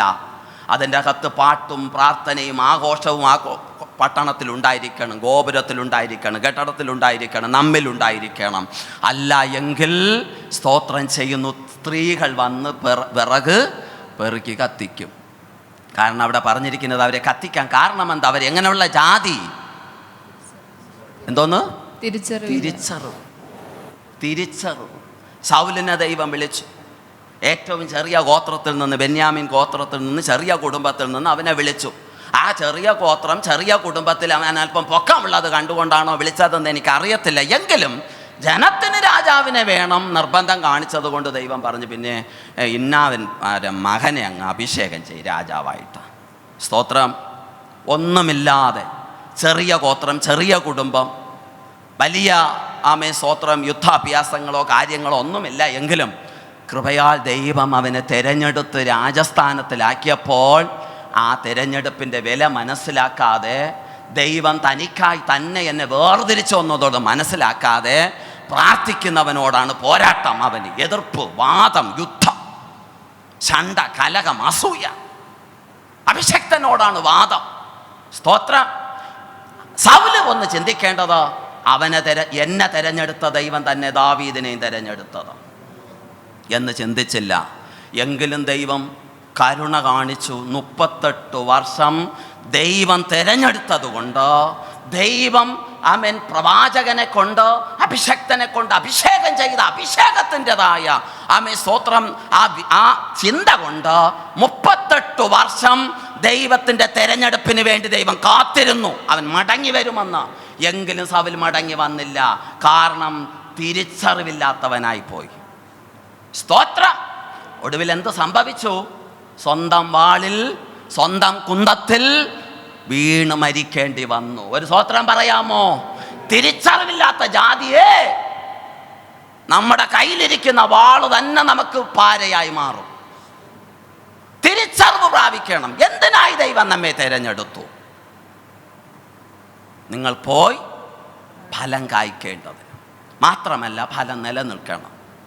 ഫലം നിന്നില്ല എങ്കിൽ ഇന്ന് ഇപ്പം പറഞ്ഞതുപോലെ സ്ത്രീകൾ വന്ന് പെറുക്കി നമ്മെ കത്തിക്കും. സ്തോത്രം. വിവേകം വേണം, തിരിച്ചറിവ് വേണം. ദൈവം എന്തിനായി തിരഞ്ഞെടുത്തു? ഭൂമിയിലുള്ള ചില നന്മയ്ക്ക് വേണ്ടിയാണോ? ഈ ഭൂമിയിലെ കാര്യാദികൾക്ക് വേണ്ടിയാണോ എന്നെ തിരഞ്ഞെടുത്തത്? സ്തോത്രം. നമ്മെ തിരഞ്ഞെടുത്തതിൻ്റെ വിശേഷത ഞാൻ പിന്നത്തതിൽ പറയാം. അതുകൊണ്ട് നമ്മൾ ഫലം കായ്ക്കണം. സ്തോത്രം. ഇനി കർത്താവ് നമ്മെ എടുക്കുമ്പോൾ നാം ഇരുന്ന അവസ്ഥകൾ എങ്ങനെ ഉള്ളതെന്ന് നോക്കാം. നമ്മൾ ഇരുന്ന അവസ്ഥകൾ യെശയ്യാവിൻ്റെ പുസ്തകം 9-ാം അധ്യായം 1 മുതൽ വായിക്കാം. എങ്കിലും നമ്മുടെ അവസ്ഥ എന്തെന്ന് മനസ്സിലാകും. എന്നാൽ കഷ്ടതയിലിരുന്ന ദേശത്തിന് തിമിരം നിൽക്കയില്ല. കഷ്ടതയിലിരുന്ന ദേശത്തിൽ എന്ത് ചെയ്യൂല? തിമിരം നിൽക്കയില്ല. ഒരു സ്തോത്രം പറയാമോ? ഒന്നാമത് കഷ്ടം, ആ കഷ്ടത്തിന്റെ കൂടെ രണ്ടാമത് തിമിരം. സ്തോത്രം, സ്തോത്രം, സ്തോത്രം. നോക്ക്, കഷ്ടത കടന്നവരാണ് നമ്മൾ. അത്രയ്ക്ക് ഹീനരായി കടന്നു. കുഴുത്തറ മേൽപ്പുറമാണ്. ഞങ്ങളുടെ വീട്ടിൻ്റെ തൊട്ടടുത്താണ് അളപ്പങ്കോട് ക്ഷേത്രം. ഞങ്ങൾ 8 മക്കൾ. അപ്പന് തിരുവനന്തപുരം റെയിൽവേയിൽ ജോലിയുണ്ട്. എങ്കിലും അന്നത്തെ കാലത്ത് ശമ്പളം കുറവാണ്. അപ്പൻ പഠിത്തമൊന്നുമല്ല, വളരെ ചെറിയ ജോലി. 8 മക്കളും, 5 ആണും 3 പെണ്ണും. ഏറിയ ദിവസവും വീട്ടിൽ ഭക്ഷണം കാണൂല. ഞങ്ങൾ സഹോദരന്മാർ ഏറിയ പേരും, ഞങ്ങൾ 5 ആണുങ്ങളും ആളപ്പങ്കോട് ക്ഷേത്രത്തിലാണ് ഞങ്ങളുടെ വാസം. ബുധനും ശനിയുമാണ് അവിടുത്തെ വഴിപാടുകൾ കൂടുതലുള്ളത്. വഴിപാടെന്ന് പറഞ്ഞാൽ പന്തിരനാഴി എന്ന് പറയുന്ന അങ്ങനെ ഒരു 12 കിലോ എന്തോ ഒരു വലിയ വാർപ്പിലിട്ട് വേവിക്കും. അന്നൊക്കെയാണ് അവിടെ ഇങ്ങനെ ചോറൊക്കെ കൊടുക്കുന്നത്. അത് ഈ പച്ചരിയാണ് വേവിച്ച് കൊടുക്കുന്നത്. വെറും പച്ചരി ചോറ് ഞങ്ങൾക്ക് അവിടെ പോകുമ്പോൾ അവർ ഒരു ഉരുള ചോറൊക്കെ തരും. പിന്നെ പഴം തരും. പിന്നെ ആ ദേവൻ്റെ മേളിൽ ഒഴിക്കുന്ന പാല് ഈ ദേശത്തു നിന്നൊക്കെ വന്നിട്ടുണ്ടെന്ന് ഞാൻ അറിഞ്ഞു. തിരുവനന്തപുരം അവിടെ ഇവിടെയൊക്കെ ഈ പശുക്കൾക്ക് എന്തെങ്കിലും രോഗം വന്നാൽ ആ പശുവിൻ്റെ പാലും കൊണ്ട് ഇവിടെയാണ് കൊണ്ടുവരുന്നത്. അപ്പോൾ അവിടെ അവർക്ക് തീരുമെന്നൊക്കെയാണ് പറയുന്നത്. പക്ഷേ ഈ ദേവൻ്റെ മേളിൽ ഒഴിക്കുന്ന പാല് തറയിൽ കൂടെ സിമൻ്റ് ഇട്ടിട്ടുണ്ട്, അവിടെ കൂടെ ഒഴുകി വരും. ഞങ്ങളെല്ലാവരും വരി പിടിച്ച് നിൽക്കും, അവിടെ നിന്ന് കുടിക്കും. എത്ര ഹീനത! സ്വത്രം, ഒരു സ്വത്രം പറയാം. എൻ്റെ കാര്യം പറയുന്നത് കൊണ്ട് ആർക്കും വിഷമമൊന്നുമില്ലല്ലോ. എൻ്റെ കാര്യമാണ്, എൻ്റെ കുടുംബത്തിലെ കാര്യമാണ് പറയുന്നത്. അങ്ങനെ അവിടെ വളർന്നു. അവിടെ കിടന്ന് തിന്നും കുടിച്ചും അവസാനം അവിടുത്തെ ക്ഷേത്രത്തിൻ്റെ മുറ്റം തൂക്കണം, വാർപ്പ് കഴുകണം, ഉരുളി തേക്കണം, അങ്ങനെ ചെയ്യണം, ഇങ്ങനെ ചെയ്യണം. ആ ക്ഷേത്രത്തിൽ നിന്ന് ഏകദേശം 1 കിലോമീറ്റർ ദൂരത്ത് വേറൊരു ശാസ്ത ക്ഷേത്രമുണ്ട്. അത് ഞങ്ങളുടെ വീട്ടിൻ്റെ നേരെ താഴെ, ഇതും താഴെ തന്നെ. അപ്പം ചില ദിവസം ഈ ക്ഷേത്രത്തിൽ നിന്ന് വഴിപാട് ഈ ക്ഷേത്രത്തിലേക്ക് കൊണ്ടുവരുവാൻ ചില നേരം ആരും കാണൂല. ഞാനാണ് അവിടെ നിൽക്കുന്നത്. അപ്പോൾ എൻ്റെ കയ്യിൽ തന്നുവിടും, ആ ക്ഷേത്രത്തിൽ കൊണ്ടുപോകണം. ഒരു ദിവസമായപ്പോൾ ഞാൻ ഓടി വന്ന് ഇതെല്ലാം ഈ വഴിപാടും പൂവും മാലയും വിളക്കും തിരിയും എല്ലാം മാറ്റി വെച്ചിട്ട് അവിടെ നിന്നു. തൂത്തെല്ലാം വാരി അകം തുറന്നു. അപ്പോൾ എന്നോട് പറഞ്ഞയച്ചവർ പറഞ്ഞു, നീ അകം കയറരുത്, തൂക്കുകയും ചെയ്യരുത്. ഞാൻ നോക്കി പൂജാരിയെ കാണാനില്ല. എനിക്ക് വീട്ടിലും പോകണം. ഞാൻ വാതിൽ തുറന്ന് തൂത്ത് വാരിയിട്ട് അവിടെ ഇരുന്ന കല്ലിൽ തുടച്ച് ഇരുന്ന തിരിഞ്ഞെടുത്ത് കത്തിച്ച് മാലയെടുത്ത് ദൈവത്തിന് ഇട്ട് കൊടുത്തിട്ട് വഴിപാടിനെയും കൊണ്ട് ഞാൻ അങ്ങ് പോയി. സ്തോത്രം. അങ്ങനെ ഒരു പൂജാരിയുമായി ഹീനത. ചിന്തിക്കണം, ദൈവം നമ്മെ തിരഞ്ഞെടുത്തതിൻ്റെ മർമ്മം. ഇന്ന് രാത്രികാലം നമ്മളെല്ലാവരും ഇതിനകത്തിരിക്കുന്നുവെങ്കിലും ഓരോരുത്തരും ഓരോ ഹീനതയിൽ കിടന്നവരാണ്. എങ്കിലും കൃപയാൽ ദൈവം നമ്മെ തിരഞ്ഞെടുത്തു തനിക്ക് വേണ്ടി. സ്തോത്രം. ഹല്ലേലൂയ. തിരഞ്ഞെടുത്തു ദൈവം നമ്മെ. പക്ഷെ തിരഞ്ഞെടുത്തവന് യേശുക്രിസ്തുവിൻ്റെ കാര്യം നോക്കുമ്പോൾ നമ്മെ തിരഞ്ഞെടുക്കുവാൻ അവൻ ഹീനനായി മാറി. നാം നേരത്തെ ഹീനരായിരുന്നു, അവൻ അപ്പോൾ ശ്രേഷ്ഠനായിരുന്നു. നമ്മെ തിരഞ്ഞെടുക്കുവാൻ വേണ്ടി അവൻ ഹീനനായി മാറി. ഹീനമനുജനനം എടുത്ത യേശുരാജാ നിൻ സാവിധേ നിൽപ്പോ, ഏറ്റുകൊള്ളവനെ തള്ളാതെ, ഏറ്റുകൊള്ളവനെ തള്ളാതെ. ഹല്ലേലൂയ. ഞാൻ നേരത്തെ ഹീനനായിരുന്നു, ഇപ്പോൾ എനിക്ക് വേണ്ടി അവൻ ഹീനനായി മാറി. തെരഞ്ഞെടുപ്പിൻ്റെ വിശേഷതയാണ് ഞാൻ പറഞ്ഞു വന്നത്. അപ്പോൾ നോക്കണമേ, പണ്ട് ഹീനത വരുത്തിയ സെബൂലൂൻ നഫ്താലി ദേശം, പിന്നത്തതിൽ അവൻ എന്ത് വരുത്തി? വായിക്കാം. പിന്നത്തേതിൽ അവൻ കടൽ വഴിയായി വന്നു. ഒരു സ്വോത്രം പറയാമോ? നമ്മെ തേടി വന്ന വഴി, നമ്മെ തേടി വന്ന വിധം. അതുകൊണ്ട് ഈ തിരഞ്ഞെടുപ്പിനെ നിസ്സാരമായി കാണരുത്, അതിന് വില കൊടുക്കണം. ഞാൻ എൻ്റെ സഭയിൽ എപ്പോഴും പറയും, ഒരു മുട്ടുസൂചി കർത്താവ് തന്നാൽ അത് പിന്നത്തതിൽ അവൻ ഓർമ്മ വെച്ച് ചോദിക്കും. കാരണം എന്തെന്നറിയാമോ? ഈ മുട്ടുസൂചി നമ്മുടെ അടുത്ത് കൊണ്ടുവരുവാൻ കർത്താവ് പെടുന്ന പ്രയത്നം കർത്താവിനറിയാം. നമുക്കത് മനസ്സിലാവില്ല. ഒരു മുട്ടുസൂചി അങ്ങ് കളയുക, ഇങ്ങോട്ട് അങ്ങനെ ഒരു കളയക്കം ഇല്ല. ദൈവത്തിൽ നിന്ന് ഒരു സ്തോത്രമാണ് നാം പ്രാപിച്ചുവെങ്കിൽ അതിൻ്റെ കണക്ക് ദൈവം ചോദിക്കും പിന്നത്തതിൽ. കടാ വന്ന വഴി നോക്കൂ. ഹീനത വരുത്തി കിടന്ന നമ്മെ തേടി എങ്ങനെ വന്നു? കടൽ വഴി. പ്രയാസമുണ്ടാ കടൽ വഴി വരാൻ? കടൽ വഴി വരുവാൻ പ്രയാസമുണ്ട്. അപ്പം ദൈവത്തിന് വരാൻ പ്രയാസമൊന്നും അല്ല. ദൈവത്തിന് വരുവാൻ പ്രയാസമല്ല, പക്ഷെ നമ്മുടെ അടുക്കൽ വരുവാൻ അത് പ്രയാസമുള്ള വിഷയം തന്നെ. അതുകൊണ്ട് കടൽ വഴിയായി യോർദാനിനക്കരെ ജാതികളുടെ ജാതികൾ, നമ്മളെല്ലാവരും ജാതികളായി കടന്നപ്പോൾ ജാതികളുടെ മണ്ഡലത്തിന് മഹത്വം വരുത്തും. അങ്ങനെ വരുത്തിയാണ് ഇവിടെ വന്നിരിക്കുന്നത്. സ്തോത്രം, സ്തോത്രം. തെരഞ്ഞെടുത്തതിൻ്റെ വിധമാണ് ഞാൻ പറഞ്ഞത്. തെരഞ്ഞെടുത്തതിൻ്റെ വിധം. എങ്ങനെ തെരഞ്ഞെടുത്തു? യേശു പറഞ്ഞു, പോയി ഫലം കായ്ക്കണം, ഫലം നിലനിൽക്കണം. ഇനി ഫലം നിലനിൽക്കാത്തതിൻ്റെ കാരണം യെശയ്യാവ് 27:11 വായിച്ചു. അവർ എന്തുള്ള ജാതി? ഏത് ജാതി? തിരിച്ചറിവില്ലാത്ത ജാതി. അതുകൊണ്ടാണ് അവരുടെ ഫലം എന്ത് ചെയ്യാൻ പറ്റാത്തത്? നിലനിൽക്കാത്തത്. സൗലിന്റെ ഫലം നിലനിൽക്കാത്തതിന്റെ കാരണം തിരിച്ചറിവില്ല. ഏതിനും ഇറങ്ങി അങ്ങ് പുറപ്പെടുക. ദാവീദെങ്കിൽ ദാവീദ്, ഗോലിയാത്തെങ്കിൽ ഗോലിയാത്ത്. ആരെങ്കിലും ഇവൻ എപ്പോഴും അടിക്കാൻ കിട്ടണം. തിരിച്ചറിവ് പ്രാപിക്കണം. നമ്മുടെ മുൻപിലിരിക്കുന്നത് ആര്, നമ്മുടെ കൂടെ നടക്കുന്നത് ആര് എന്നുള്ള തിരിച്ചറിവ് പ്രാപിച്ചില്ല എങ്കിൽ നാം ചുമക്കുന്ന വേദപുസ്തകം എന്ന വാള് നമ്മെ പകരം വീട്ടും. സൂക്ഷിക്കണം. തിരിച്ചറിവ് പ്രാപിക്കണം. ദൈവജനം തിരിച്ചറിവ് പ്രാപിച്ചേ പറ്റൂ. സ്തോത്രം, സ്തോത്രം. അപ്പൊ കർത്താവ് വന്ന വിധമാണ് പറഞ്ഞത്. ഇനി ദൈവം തനിക്കായി തിരഞ്ഞെടുത്തവർക്ക് എന്തൊക്കെ കൊടുക്കും? ദൈവം തനിക്കായി തിരഞ്ഞെടുത്തവർക്ക് ദൈവം ആദ്യം കൊടുക്കുന്നത് യെശയ്യാവിൻ്റെ പുസ്തകം 52-ാം അധ്യായം 12-ാം വാക്യം. നിങ്ങൾ ബദ്ധപ്പാടോടെ പോവുകയില്ല, ഓടിപ്പോവുകയുമില്ല. യഹോവ നിങ്ങൾക്ക് മുമ്പായി നടക്കും, ഇസ്രായേലിന്റെ ദൈവം നിങ്ങൾക്ക് പിൻപടയായിരിക്കും. സമാധാനത്തോടെ ഘോഷിച്ച് നന്മയെ സുവിശേഷിക്കും. ദൈവം തനിക്കായി തിരഞ്ഞെടുത്ത ജനത്തിന് ആദ്യം കൊടുക്കുന്നത് സമാധാനമാണ്. ഹല്ലേലൂയ. ഇന്നില്ലാത്തത് അതാണ്. ഒരിടവുമില്ല സമാധാനമെന്ന് പറയുന്നത്, ഒരിടത്തുമില്ല. പക്ഷെ ദൈവം തനിക്കായി തിരഞ്ഞെടുത്തപ്പോൾ ദൈവം ആദ്യം കൊടുക്കുന്നത് സമാധാനം. ഒരു സ്തോത്രം പറയാമോ? ഇന്ന് എവിടെ ചെന്ന് ചോദിച്ചു നോക്കി,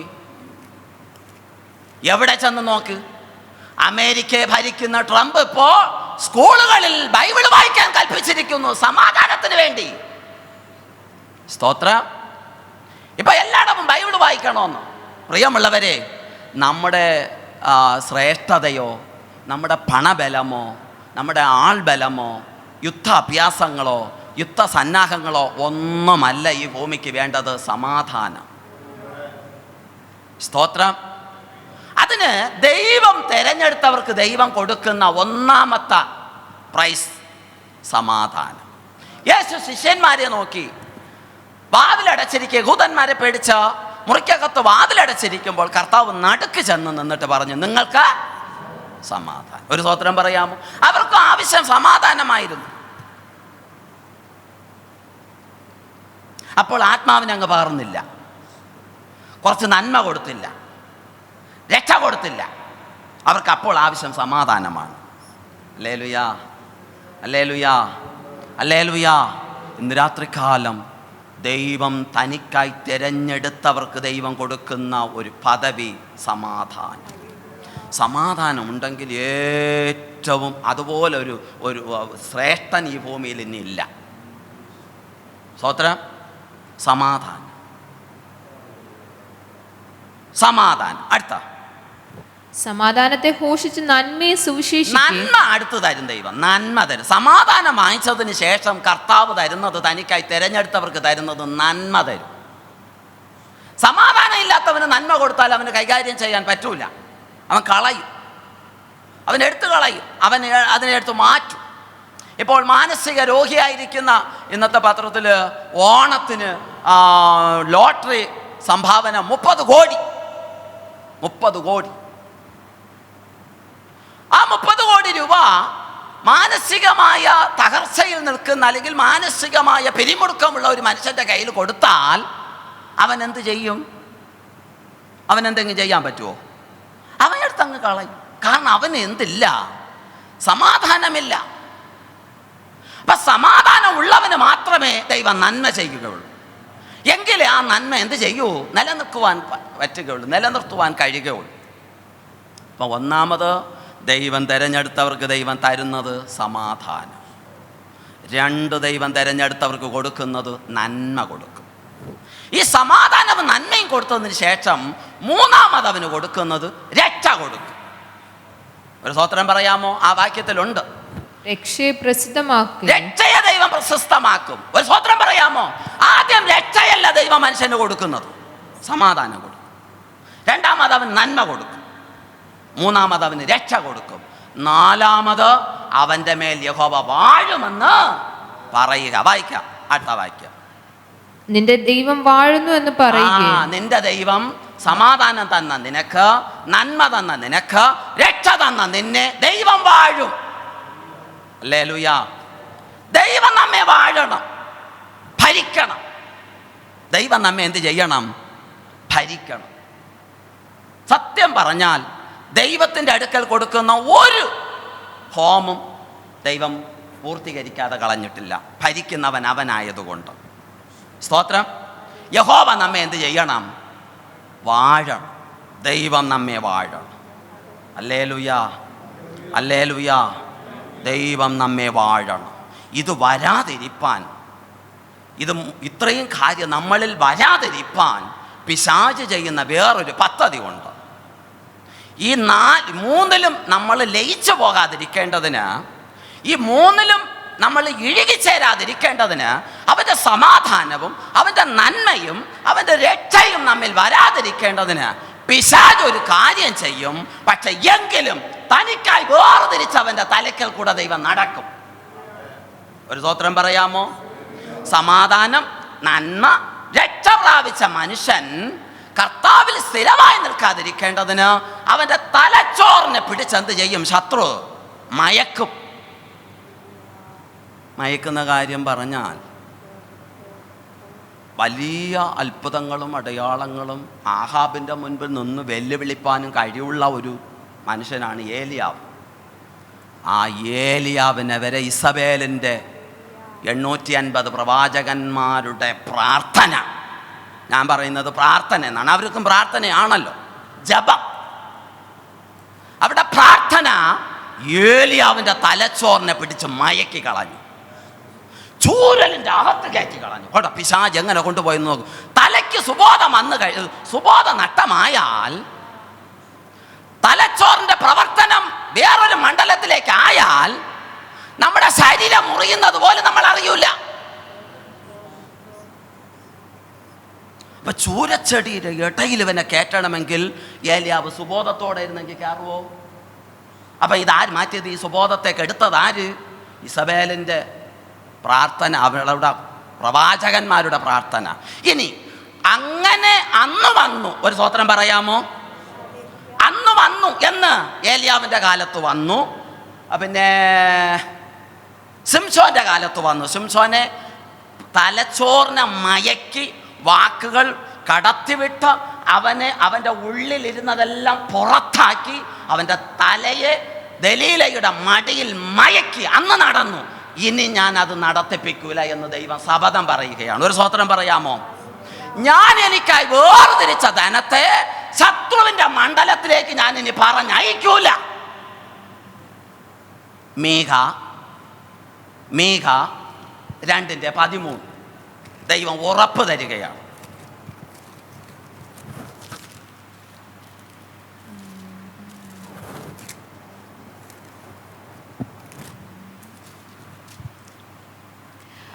തകർക്കുന്നവൻ അവർക്ക് മുമ്പായി പുറപ്പെടുന്നു. ഒരു സ്തോത്രം പറയാമോ? ഇസബേലിന്റെ 850 പ്രവാചകന്മാരല്ല, അധോലോകത്തിന്റെയും ഭൂലോകത്തിന്റെയും സ്വർലോക ദുഷ്ടാത്മ സേനകളുമാകുന്ന യാതൊരു പൈശാചിക കോട്ടകൾ വന്നാലും തകർക്കുന്നവൻ നമുക്ക് മുൻപായി നടക്കും. കാരണം ദൈവം തനിക്കായി നമ്മെ വേർതിരിച്ചത് കൊണ്ട്. സ്തോത്രം. അടുത്ത വാക്യം. അവൻ തകർത്ത് ഗോപുരത്തിൽ കൂടി ഗോപുരത്തിൽ കൂടെ, തമിഴിൽ പറയുന്നത് വാസലിൽ കൂടെ. വാസൽ, ഗോപുരം എന്ന് പറഞ്ഞാൽ വാതിലിൽ കൂടെ കിടക്കും. സ്തോത്രം. അങ്ങോട്ട് കിടക്കുവാൻ വിടാതെ വണ്ണം, നമ്മൾ മുൻപോട്ട് പോകുവാൻ വിടാതെ വണ്ണം അടച്ചു വെച്ചിരിക്കുന്ന വാതിലിനെ ദൈവം തുറന്ന് നമുക്ക് വേണ്ടി അതിൽ കൂടെ കിടക്കും. സ്തോത്രം. അവൻ ഗോപുരത്തിൽ കൂടെ കടന്ന് പുറപ്പെടുകയും ചെയ്യും. അവരുടെ രാജാവ് അവർക്ക് മുമ്പായി യഹോവ അവരുടെ തലയ്ക്കൽ നടക്കും. ഒരു സ്തോത്രം പറയാമോ? ഏലിയാവിന് സംഭവിച്ചത് ഞാൻ എനിക്കായി വേർതിരിച്ചവർക്ക് ഇനി ഉണ്ടാകുകയില്ല. സിംസോന് സംഭവിച്ചത് ഞാൻ എനിക്കായി വേർതിരിച്ചവർക്ക് ഇനി ഉണ്ടാകുകയില്ല. ഞാൻ നിങ്ങളുടെ തലയ്ക്കൽ നടക്കും, സുബോധം തരുവാൻ. സ്തോത്രം. സ്തോത്രം. സമാധാനം, നന്മ, രക്ഷ തന്ന ദൈവത്തിനൊരു പദ്ധതി ഉണ്ട്. ഇത്രയും കൊടുത്ത ഞാൻ, അല്ലെങ്കിൽ ഇത്രയും വാങ്ങിച്ച എൻ്റെ കുഞ്ഞുങ്ങൾ ഒരു പക്ഷേ സുബോധമിട്ട്, പൗലോസ് ലേഖനത്തിൽ ഒരുപാട് എഴുതിയിട്ടുണ്ട്. സ്തോത്രം. നിങ്ങളുടെ ഹൃദയം അവൻ്റെ നിർമ്മലതയും ഏകാഗ്രതയും വിട്ട് വഷളായി ഉണ്ടാ. ക്രിസ്തുവിലുള്ള ഏകാഗ്രതയും നിർമ്മലതയും വിട്ടു പോകുവാൻ സാധ്യത ഉണ്ട്. അതുകൊണ്ട് കർത്താവ് പറഞ്ഞു, ഞാൻ നിങ്ങളുടെ തലയ്ക്കൽ നടക്കും. അവരുടെ രാജാവ് അവരുടെ തലയ്ക്കൽ നടക്കും. വേർതിരിച്ചത് തനിക്കായി ദൈവം നമ്മെ വേർതിരിച്ചു. വെളിപ്പാട് പുസ്തകം വേർതിരിച്ചതിൻ്റെ ഒരു ഉദ്ദേശം കൂടെ പറഞ്ഞ് ഞാൻ നിൽക്കുവാൻ ആഗ്രഹിക്കുന്നു. കർത്താവ് നമ്മെ വേർതിരിച്ചത് കഷ്ടതയിൽ കൂടെയാണ്. വായിക്കാം. 7-ാം അധ്യായം 14 മുതൽ വായിക്കണം, സമയം പോരാ. 15 വായിക്കാം. അതുകൊണ്ട് അവർ ദൈവത്തിന്റെ സിംഹാസനത്തിന് മുമ്പിൽ അതുകൊണ്ട് പക്ഷേ മേളില് യോഹന്നാൻ ചോദിച്ചു ജനവേദം. അപ്പോ ഒരാൾ പറയുന്നു, മൂപ്പന്മാരിൽ ഒരാൾ പറയുന്നു, ഇവർ മഹാ കഷ്ടത്തിൽ കൂടെ വന്നവർ, കുഞ്ഞാട്ടിന്റെ രക്തത്താൽ തങ്ങളുടെ അങ്കിയെ നന്നായി വെളുപ്പിച്ചവർ. അടുത്ത. അതുകൊണ്ട് അവർ ദൈവത്തിന്റെ സിംഹാസനത്തിൽ മഹാകഷ്ടത്തിൽ വന്നവർ, ഹീനതയിൽ നിന്ന് വന്നവർ, ഒരു കാലത്ത് തിമിരം പിടിച്ചിരുന്നവരായിരുന്നവർ പല കഷ്ടതയിൽ കൂടെയാണ് ഈ സ്ഥാനത്തിലേക്ക് വന്നത്. സ്തോത്രം. ഏതുകൊണ്ട് ഈ മഹാകഷ്ടതയിൽ കൂടെ ഇന്നും ദൈവത്തിന് വേണ്ടി ഇറങ്ങി പുറപ്പെട്ട പലരും ഒറ്റപ്പെട്ട് നിൽക്കുന്നുണ്ടോ, വേദനിച്ച് നിൽക്കുന്നുണ്ടോ, പലരാലും അവൻ കൈവിടപ്പെട്ട് നിൽക്കുന്നുണ്ടോ, ജോലി പോയവരുണ്ട്, കുടുംബം വരെ തകർന്നവരുണ്ട്. ആ സ്ഥാനത്ത് കർത്താവ് പറയുന്നു, അങ്ങനെ ഉള്ളവർക്ക് ഞാൻ, തിരഞ്ഞെടുത്തവർക്ക് ഞാൻ കൊടുക്കുന്ന മഹാഭാഗ്യമാണ്. വെളിപ്പാട് 7:15 വായിക്കാം. അതുകൊണ്ട് അവർ ദൈവത്തിന്റെ സിംഹാസനത്തിന് മുൻപിൽ ഇരുന്ന് അവന്റെ ആലയത്തിൽ രാപ്പകൽ അവനെ ആരാധിക്കുന്നു. നമ്മെ വേർതിരിച്ചത് ഒന്ന് ഫലം കായ്ക്കുവാൻ, ഫലം നിലനിൽക്കുവാൻ. 2 അവന്റെ സിംഹാസനത്തിൽ ഇരിപ്പാൻ. യേശു പറഞ്ഞു, ഞാൻ പോയി സ്ഥലം ഒരുക്കിയിട്ട് ഞാൻ ഇരിക്കുന്നിടത്ത് നിങ്ങളെയും ഇരുത്തും. ഇന്ന് ആരിരുത്തും? കഴിഞ്ഞ സർക്കാർ തന്നെ 2 പ്രാവശ്യം ജയിച്ചു. ഞാനൊരു കാര്യം പറഞ്ഞു, 3ാമത് ഇപ്പം ജയിച്ചാലും അദ്ദേഹം തന്നെ ഇരിക്കും. നമ്മളെ വേറെ ഉള്ളവരെ ഇരുത്തൂല. ഒരു സ്തോത്രം പറയാമോ? അവരിരുന്ന സ്ഥാനം വിട്ടുകൊടുക്കൂല. പക്ഷെ കർത്താവിരിക്കുന്ന സ്ഥാനം നമുക്ക് ദൈവം വിട്ടു തന്നിരിക്കുകയാണ്. ഹല്ലേലൂയാ, ഹല്ലേലൂയാ. വായിക്കാം, പെട്ടെന്ന് വായിക്കാം. സിംഹാസനത്തിന് മുമ്പിൽ ഇരുന്ന് അവന്റെ ആലയത്തിൽ രാപ്പകൽ അവനെ ആരാധിക്കണം. എന്ത് ചെയ്യണം? അവനെ ആരാധിക്കണം. അതിനാണ് വേർതിരിച്ചത്. കളിക്കാൻ പോകാനല്ല. യുദ്ധത്തിന് വേണ്ടി വന്നവൻ യുദ്ധം ചെയ്യണം, കളിക്കരുത്. 2 ശമൂവേലിന്റെ പുസ്തകം വായിക്കണ്ട. അവിടെ 2-ാം അധ്യായം താഴോട്ട് വായിക്കുമ്പോൾ സ്തോത്രം, ദാവീദിന്റെ പടയാളിയായ യോവാബും കൂട്ടരും, സ്തോത്രം, സൗലിന്റെ മകന്റെ പടയാളിയായ അമ്നോറിന്റെ കൂട്ടരും 12 വീതം ഒത്തുന്നു. 2 പാർട്ടിക്കാർ ഒത്ത് യുദ്ധത്തിന് വന്നവർ സമയം പോകാത്തത് കൊണ്ട് കളിക്കാമെന്ന് പറഞ്ഞു. അവിടെ നിന്ന് 12 പേര്, ഇവിടെ നിന്ന് 12 പേര്, 24 പേര് കൂടെ ചേർന്ന് കളിക്കാൻ കളിക്കളത്തിൽ ഇറങ്ങി. അവരുടെ തമ്മിലുള്ള വാളോട് എന്ത് ചെയ്തു? കേറി. 2 ശമൂവേലിന്റെ പുസ്തകം 2-ാം അധ്യായം എന്നാണ് തോന്നണേ. ഓരോരുത്തൻ താന്റെ എതിരാളിയെ മുടിക്ക് പിടിച്ച് വിലാപ്പുറത്ത് വാൾ കുത്തിക്കടത്തി എന്താ ഒരുമിച്ച് വീണു. ആരാധിക്കാൻ വിളിച്ച ആരാധിക്കണം, സുവിശേഷം പറയാൻ വിളിച്ച സുവിശേഷം പറയണം. യേശുക്രിസ്തുവിന്റെ സുവിശേഷത്തിൽ ഞാൻ ലജ്ജിക്കുന്നില്ല എന്ന് റോമർ 1:16. സുവിശേഷത്തെക്കുറിച്ച് ഞാൻ എന്ത് ചെയ്യുന്നില്ല? ആരാധിപ്പാൻ എനിക്ക് ലജ്ജയില്ല. സ്തോത്രം. കണ്ട, അവർ പറഞ്ഞു രാപ്പകൽ ആരാധിക്കണം. ഇവിടെ ഇപ്പം ആരാധിക്കാൻ വന്നവർ രണ്ടുപേരും തമ്മിൽ അങ്ങ് ഒത്തു. 12 നോക്ക്, മരിച്ചത് വേറെ ആരുമല്ല, ജാതിയിൽപ്പെട്ടവരല്ല, ശത്രുക്കളല്ല, യഹൂദ ഗോത്രത്തിലുള്ളവർ, ഇസ്രായേൽ ഒരമ്മ മക്കള്, ഒരപ്പന്റെ മക്കള് അടിക്കുകയാണിപ്പോ സഭയ്ക്കകത്ത്. ശുശ്രൂഷയുടെ ഇടയിൽ അടി. വിട്ടു മാറിയിട്ട് ദൈവത്തെ സേവിക്കുന്നുവെങ്കിൽ നിശ്ചയമായിട്ടും അവൻ നമ്മെ ഒരു നാളും അനാഥരായി വിടുകയില്ല. അത് നിങ്ങൾ വീട്ടിൽ ചെന്ന് വായിക്കും. ഓരോരുത്തർ മുടിക്ക് പിടിച്ചെന്ന് മുടിക്ക്. സ്വത്രം. നമ്മുടെ ആകർഷണം ഏതിലോ അതിൽ ശത്രു കയറി പിടിക്കും. നമ്മൾ ഏതിലാണ് ആകർഷണം വെച്ചിരിക്കുന്നുവോ അതിലൂടെ അവൻ കയറി പിടിക്കും. അവരുടെ ആകർഷണം മുടി, അതിൽ കൂടെയാണ് പിടിച്ചത്. സ്വത്രം. സ്വത്രം. നമ്മൾ ഏതിലാണ് മോഹിച്ചിരിക്കുന്നുവോ ആ മോഹത്തിൽ കൂടെ ശത്രു കയറും.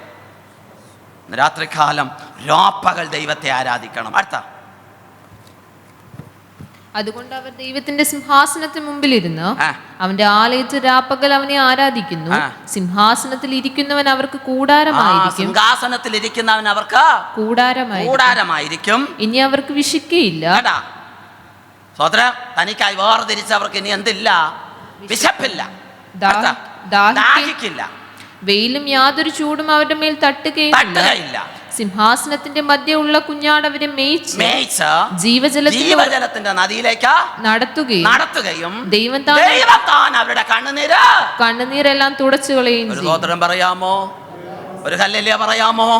ദൈവം തനിക്കായി വേർതിരിച്ചവരെ. ഞാൻ നേരത്തെ വിചാരിച്ചത് കോശി പാസ് എൻ്റെ അടുത്തിരിക്കുകയാണെങ്കിൽ കർത്താവ് പറയും, കോശി പാസ് രാജേന്ദ്രൻ്റെ കണ്ണുനീര് തുടയ്ക്കാം. ജോബിൻ പാസ് ആണെങ്കിൽ അങ്ങനെ എൻ്റെ അടുത്തും പറഞ്ഞാൽ ഞാനും തുടയ്ക്കുമായിരുന്നു. പക്ഷെ കർത്താവ് പറഞ്ഞ ഒറ്റ മനുഷ്യനും ആരുടെയും കണ്ണുനീര് തുടയ്ക്കണ്ട, ഞാൻ എനിക്കായി വേർതിരിച്ചവരുടെ കണ്ണുനീര് ഞാൻ തുടയ്ക്കും. ഒരു സ്വത്രം പയ്യറമ്യ. കർത്തൻ തൻ കരത്താൽ കണ്ണുനീർ തുടയ്ക്കും, കാത്തുപാലിക്കും. ഹല്ലേലൂയ. അതുകൊണ്ട് ഇന്ന് രാത്രികാലം യഹോവ ഭക്തനെ തനിക്കായി വേർതിരിച്ചിരിക്കും. രാത്രികാലം എനിക്ക് അവസരം തന്ന ആമേൻ പാളയം ചർച്ചിൽ ശുശ്രൂഷിക്കുന്ന കോശി പാസ്റ്റർ, ജോബിൻ പാസ്റ്റർ, കടന്നു വന്ന എല്ലാവർക്കും ക്രിസ്തയേശുവിൻ്റെ നാമത്തിൽ ഒരിക്കൽ കൂടെ നന്ദി പറഞ്ഞു ഞാൻ എൻ്റെ വാക്കുകളിലിരിക്കുന്നു. ദൈവം നമ്മെ ധാരാളമായി അനുഗ്രഹിക്കട്ടെ.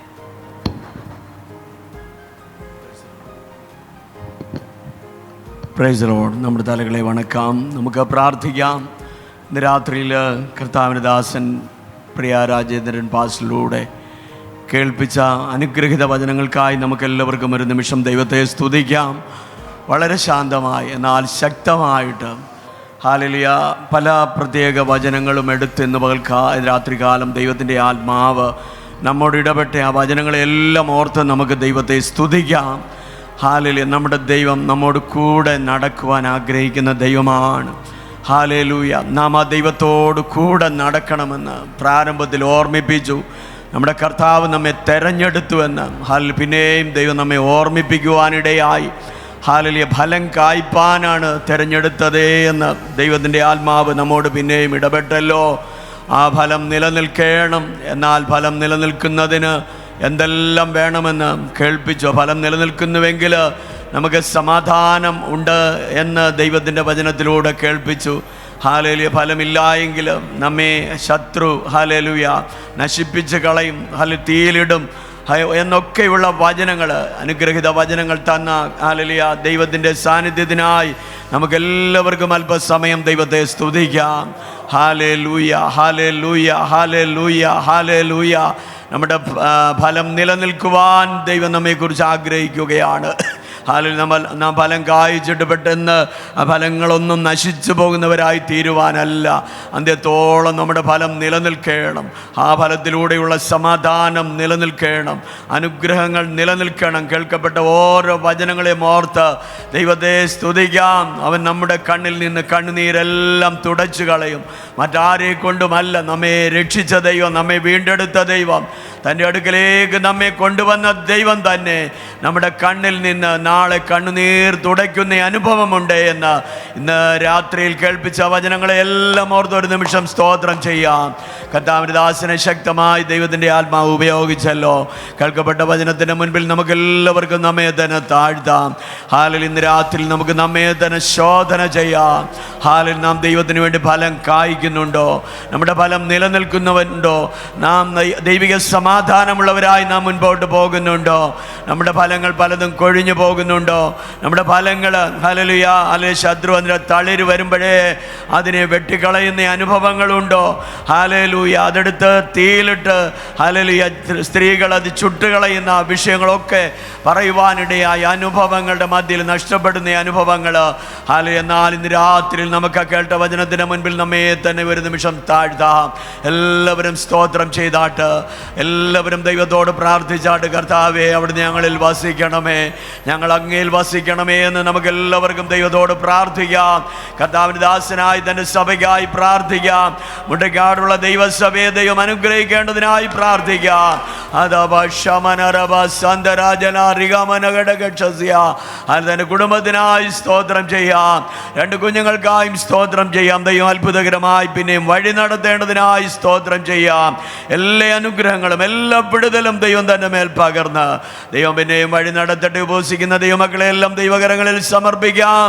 നാളത്തെ പകലത്തെ മീറ്റിംഗ്, രാത്രിയിലത്തെ മീറ്റിംഗ്, വരും ദിനങ്ങളുടെ മീറ്റിംഗ് എല്ലാം അനുഗ്രഹമാകുവാൻ അല്പസമയം നമ്മൾ കരമുയർത്തി ദൈവത്തിന് സ്തോത്രം പറഞ്ഞ് പ്രാർത്ഥിക്കുകയാണ്. എല്ലാവരും ശബ്ദത്തോടെ ദൈവത്തെ ഒന്ന് മഹത്വപ്പെടുത്താം. കേൾക്കപ്പെട്ട വചനത്തിന് മുൻപിൽ നമ്മളെ തന്നെ താഴ്ത്താം.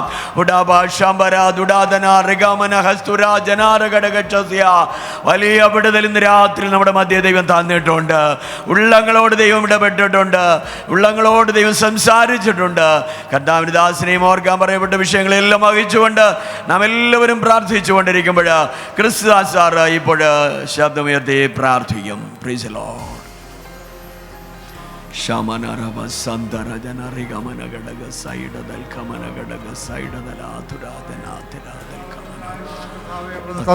നല്ല സന്ദർഭങ്ങൾക്കായി അങ്ങേ സ്തുതിക്കുകയും മഹത്വപ്പെടുത്തുകയും ചെയ്യുന്ന കർത്താവേ, മീറ്റിംഗിൻ്റെ ആരംഭം മുതൽ അവസാനം വരെയും അങ്ങയുടെ സാന്നിധ്യം ഞങ്ങളുടെ മധ്യേ ഉണ്ടായിരുന്നതിനാൽ അങ്ങേ ഞങ്ങൾ സ്തുതിക്കുകയും മഹത്വപ്പെടുത്തുകയും ചെയ്യുന്ന കർത്താവേ, സഭയെ പരിപാലിക്കുന്ന 2 ദിവസം വരെ ഞങ്ങളുടെ പാദപ്പെടുത്തേക്ക് ഏൽപ്പിക്കുന്ന ജിയംഘോഷ് പ്രാർത്ഥിക്കുന്നു, ആൻറ്റിക്കായി പ്രാർത്ഥിക്കുന്നു, തലമുറകൾക്കായി പ്രാർത്ഥിക്കുന്നു കർത്താവെ. ജോസ് പാസ്നായി പ്രാർത്ഥിക്കുന്നു കർത്താവെ. കുടുംബമായി മാനിക്കണമേ, തലമുറകളെ അനുഗ്രഹിക്കണമേ, പ്രിയപ്പെട്ടവളെയും അനുഗ്രഹിക്കണമേ, മാതാപിതാക്കളെയും അനുഗ്രഹിക്കണമേ കർത്താവെ. ഇന്നത്തെ ദിവസം കർത്താവെ ഞങ്ങളുടെ മധ്യ അയച്ച് കർത്താവെ അങ്ങയുടെ വിലപ്പെട്ടതായ ആലോചന ഞങ്ങൾക്ക് തന്നതായ ദൈവത്തിൻ്റെ ദാസനെ ഞങ്ങളുടെ കരങ്ങളിലേക്ക് തരുന്നപ്പാ, നമ്മെ തിരഞ്ഞെടുത്തത് എന്തിനാണെന്ന് വ്യക്തമായി ശക്തമായി അവിടുന്ന് വെളിപ്പെടുത്തിയതിനാൽ ഞങ്ങൾ അങ്ങേ സ്തുതിക്കുകയും മഹത്വപ്പെടുത്തുകയും ചെയ്യുന്ന കർത്താവെ. ഭക്തനെ വേർതിരിച്ചിരിക്കുന്നു എന്ന അറിവിൻ ഞാൻ യഹോവയെ വിളിച്ചപേക്ഷിക്കുമ്പോൾ അവൻ കേൾക്കുമെന്നുള്ള വിവചനത്തെ കർത്താസ്പദമാക്കി നമ്മോട് സംസാരിപ്പാൻ ദൈവം ഇടയാക്കിയല്ലോ അപ്പാ. നമ്മുടെ വിളിയും തിരഞ്ഞെടുപ്പും മനസ്സിലാക്കി അന്ത്യവരെയും വിശ്വസത്തോടെ നിലനിൽപ്പാൻ സ്വർഗം സഹായിക്കണമേ. നിങ്ങൾ പോയി ഫലം കായ്പാൻ, ഫലം നിലനിർത്തേണ്ടതിനായി കർത്താവെ അവിടെ സഹായിക്കണേ. ആത്മാവ് തന്നെ അവിടെ നിലവസിക്കുവാൻ സ്വർഗം സഹായിക്കണമേ. നമ്മളെ തിരഞ്ഞെടുപ്പ് എപ്രകാരമായിരുന്നു എന്ന് നമ്മെ കേൾപ്പിച്ചുള്ളപ്പാ. കർഷകരായിരുന്ന ജനത്തെ നമ്മെ വിളിച്ചല്ലോ കർത്താവെ, വേർതിരിച്ചല്ലോ കർത്താവെ. സമാധാനം നൽകി, നന്മ നൽകി, രക്ഷ നൽകി നമ്മെ ദൈവം വാഴുന്ന ഒരു പരിസ്ഥിതിയാക്കി തീർത്തല്ലോ അപ്പാ. അവിടെ നമുക്ക് വേണ്ടി ചെയ്ത എല്ലാ നന്മകൾക്കായും അങ്ങേ സ്തുതിക്കുന്നു കർത്താവ്. ഫലം കാഴ്ച കർത്താവെ, സിംഹാസനത്തെ ഇരുത്തുവാൻ, രാപ്പകൽ അവനെ ധ്യാനിക്കുവാൻ, സിംഹാസനം ഇരിക്കുവാൻ, അവസാനം കർത്താവെ ഞങ്ങളുടെ കണ്ണുനീരെല്ലാം തുടർച്ച് കർത്താവെ നിത്യജീവൻ്റെ ഓരക്കായി തീരുവാൻ സ്വർഗം സഹായിക്കേണ്ടതിനായി പ്രാർത്ഥിക്കുന്നു. വിലപ്പെട്ട ദാസനെയും കുടുംബത്തെയും ഓർത്ത് പ്രാർത്ഥിക്കുന്നപ്പാ. ഏൽപ്പിച്ചിരിക്കുന്ന സഭയെ അവിടെ നിന്ന് ഏൽപ്പിക്കുന്നു, ജനത്തെ ഏൽപ്പിക്കുന്നു കർത്താവെ. ശക്തമായും വ്യക്തമായും കർത്താവെ അങ്ങയുടെ ദാസനെ അന്ത്യകാല ശുശ്രൂഷയ്ക്കായി ഇവിടെ മൂർച്ചയുള്ള ആയുധമായി നിലനിർത്തേണ്ടതിനായി പ്രാർത്ഥിക്കുന്നു കർത്താവെ. ഇന്ന് കടന്നു വന്ന എല്ലാവരെയും അങ്ങയുടെ പാദപ്പെടുത്തേക്ക് ഏൽപ്പിക്കുന്നു. പ്രായാധികരായിരിക്കുന്ന മാതാപിതാക്കളെ ഏൽപ്പിക്കുന്നു, കുഞ്ഞുകുട്ടികളെ ഏൽപ്പിക്കുന്നു, ഒൻപതേരിയിലായി പാർക്കുന്ന എല്ലാ ദൈവമക്കൾക്കായും പ്രാർത്ഥിക്കുന്നപ്പ എല്ലാവരെയും സന്തോഷത്തോടെ സമാധാനത്തിലായിരിക്കാൻ സ്വർഗം സ്തോത്രം സ്തോത്രം സ്തോത്രം. പിതൃപുത്ര പരിശുദ്ധാത്മാവാം ത്രിയേക ദൈവത്തിൻ്റെ വാഴ്വും അനുഗ്രഹങ്ങളും നാം ഏവരോടും നാം ഓർത്ത് പ്രാർത്ഥിച്ച എല്ലാ വിഷയങ്ങളോടും ഉപസിക്കുന്ന എല്ലാ ദൈവമക്കളോടും ഇന്നു മുതൽ എന്നേക്കും കർത്താവിൻ്റെ രണ്ടാമത്തെ വരവരെ ഉണ്ടായിരിക്കുമാറാകട്ടെ. യേശു ക്രിസ്തു മുഖാന്തരം നമുക്ക് ജയം തന്ന ദൈവത്തിന് സ്തോത്രം. ഹല്ലേലൂയ ഹല്ലേലൂയ ഹല്ലേലൂയ. ആമീൻ. കർത്താവേ വേഗം വരണമേ. ആമീൻ. ഇന്ന് രാത്രിയിൽ നമ്മുടെ ക്ഷണം സ്വീകരിച്ച് കടന്നു വന്ന് വളരെ അനുഗ്രഹിക്കപ്പെട്ട മെസ്സേജ് കർത്താവിൽ നിന്ന് പ്രാപിച്ചു തന്ന കർത്താവിൻ്റെ ദാസനോട് കുടുംബമായവർ കടന്നു വരുവാനിടയായി നന്ദിയെ സഭയുടെ പേരിൽ അറിയിക്കുന്നു. ദൈവം നമ്മെ സഹായിക്കട്ടെ. നാളെ ബീഹാറിൽ നിന്നുള്ള ഒരു ദൈവദാസൻ നമ്മുടെ മധ്യയിൽ പകല് ശുശ്രൂഷയ്ക്ക് മറ്റൊരു ദൈവദാസൻ കൂടെ കാണും. ട്രാൻസ്ലേഷനും 2 ദൈവദാസന്മാർ പകൽ ശുശ്രൂഷയ്ക്ക് കാണും. ഹല്ലേലൂയ. ഉത്തം ഭാരത് എന്നാണ് അദ്ദേഹത്തിൻ്റെ പേര്. എല്ലാ ദൈവജനവും ഹല്ലേലൂയ കടന്നു വരയണം. ദൈവം നിങ്ങളെ എല്ലാവരെയും സഹായിക്കട്ടെ. Praise God.